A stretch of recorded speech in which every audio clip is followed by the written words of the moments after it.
अचानक एक महिला उठी, बहुत जोर जोर से डांटने लग गई मेरे पिताजी को। तो मैं खुद चौंक गई, क्योंकि पिताजी से तो थोड़ा सा डर तो बच्चों को होता ही है, लेकिन उसके ऊपर से वो प्रधानमंत्री थे और मैंने ऐसे नहीं देखा था कि कोई उनको ऐसा डांट सके। डांटने लगी कि भाई मेरी सड़क है, पानी बरसा था, पूरी सड़क डूब गई है, उसमें तुमने क्या किया। और मेरे पिताजी उनको जवाब दे रहे थे। तो ये उस समय की राजनीति है जब प्रधानमंत्री तक नेता को एहसास होता था कि जनता के प्रति उसकी जवाबदेही है।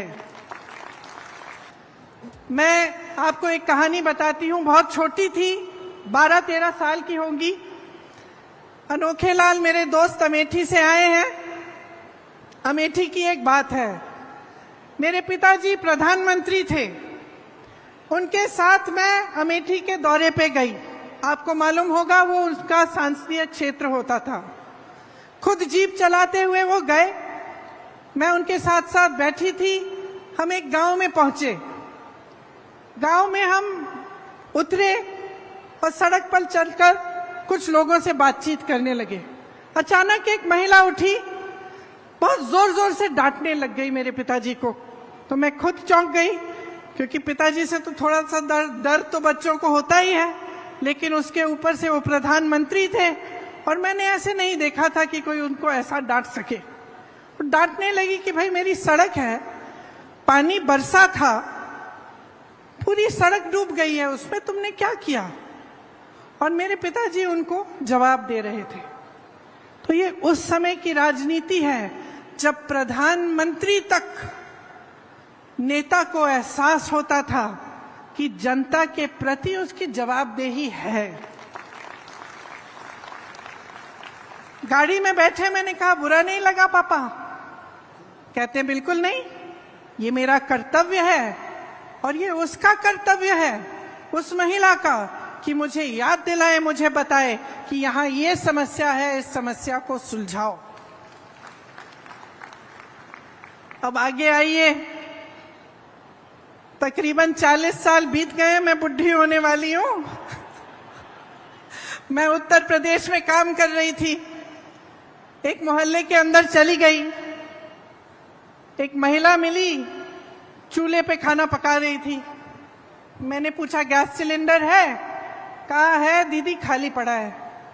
मैंने कहा भर सकती हो? कहती है नहीं भर सकती, पैसे नहीं है। मैंने कहा घर पे काम कौन करता है? उसने कहा कोई नहीं करता, रोजगार नहीं मिलते आजकल। तो मैंने कहा कमाती कैसी हो, कैसे हो? तो उसने कहा थोड़ी बहुत कांच की चूड़ियां थी, उनको वो जोड़ जोड़ के वो कमा लेती थी थोड़ा बहुत। तो मैंने कहा भाई मोहल्ले की क्या परिस्थितियां हैं? उसने कहा दीदी बिजली के खंभे हैं, बिजली नहीं आती, पानी की टूटी है, पानी नहीं आता, सड़क तो आपने देखी होगी खराब पड़ी हुई है। तो मैंने कहा वोट किसको दोगी? इसी विधायक को दोगी? क्या कहा उसने? मैं इसी को दूंगी। मैंने कहा अरे वाह, अभी तो तुम कह रही थी कि पानी नहीं है, बिजली नहीं है, सड़क नहीं है, रोजगार नहीं है, कमा नहीं पा रही हो, तो इसको क्यों वोट दोगी? इसने क्या किया तुम्हारे लिए? तो वो धर्म की बातें करने लग गई, जाति की बात करने लग गई। तो तब की राजनीति और आज की राजनीति में बहुत फर्क है। और फर्क क्या आया है? जनता जागरूक तब भी थी, जनता जागरूक अब भी है, लेकिन अब जनता के जज्बातों का इस्तेमाल हो रहा है। धर्म की बातें होती हैं, जाति की बातें होती हैं, और इसमें इनका राजनीतिक इस्तेमाल होता है।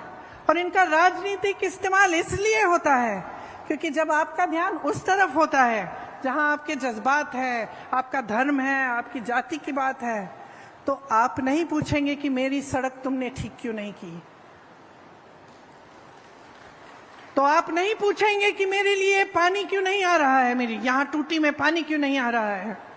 तो आप नहीं पूछेंगे कि मेरे पति के लिए, मेरे लिए आपने रोजगार क्यों नहीं दिलवाया। और ये एक साजिश है, एक बहुत बड़ी राजनीतिक साजिश है, जिसे आप सबका ध्यान भटकाया जाएगा ताकि आप सही सवाल नहीं उठा पाएंगे। आज की राजनीति अफसोस की बात है, लेकिन यही राजनीति